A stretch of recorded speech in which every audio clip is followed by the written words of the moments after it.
Alors, la fibromyalgie se déclare souvent suite à un choc émotionnel ou un choc physique ou suite à une pathologie qui est déjà existante. Une étude américaine a prouvé que cela était dû à un dysfonctionnement au cortex droit cérébral. Donc, cela se déclare souvent quand il y a des douleurs qui sont assez intenses. Et ce cortex droit, au niveau cérébral, va nous déclarer d'autres douleurs. Il va plus savoir, va être déréglé. Donc ça va nous propager des douleurs en continu et intenses dans tout le corps.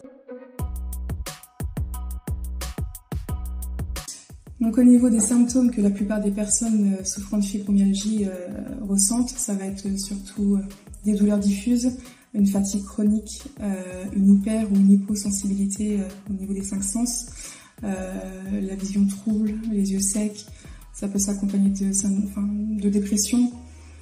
Au niveau du toucher, on peut ne plus supporter le chaud, le froid.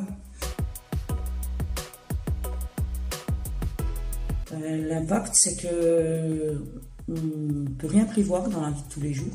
Parce qu'on ne sait pas comment on sera se lever, comment on sera le matin au réveil. Donc si on prévoit d'aller faire une journée au parc ou un pique-nique, tout dépend du réveil en fait. Et le réveil est difficile et c'est là que ça donne un petit peu le ton de la journée. En dehors de ça, il y a les gestes au quotidien qui sont difficiles. Faire le ménage, faut s'y prendre plusieurs fois.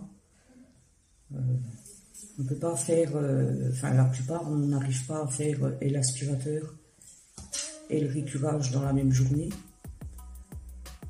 Il y a porter des choses, ça devient difficile parce qu'on peut avoir les bras qui lâchent à tout moment.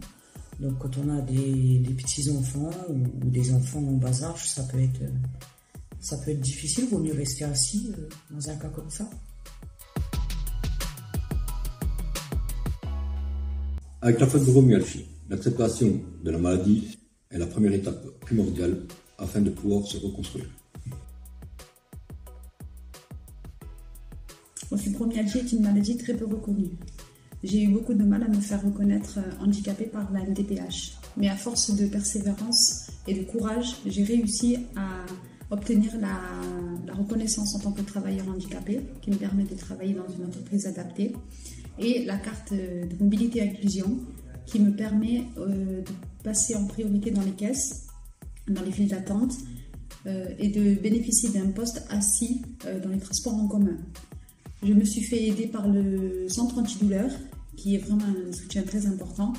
Donc, n'hésitez pas, foncez, n'abandonnez pas, c'est vraiment très important.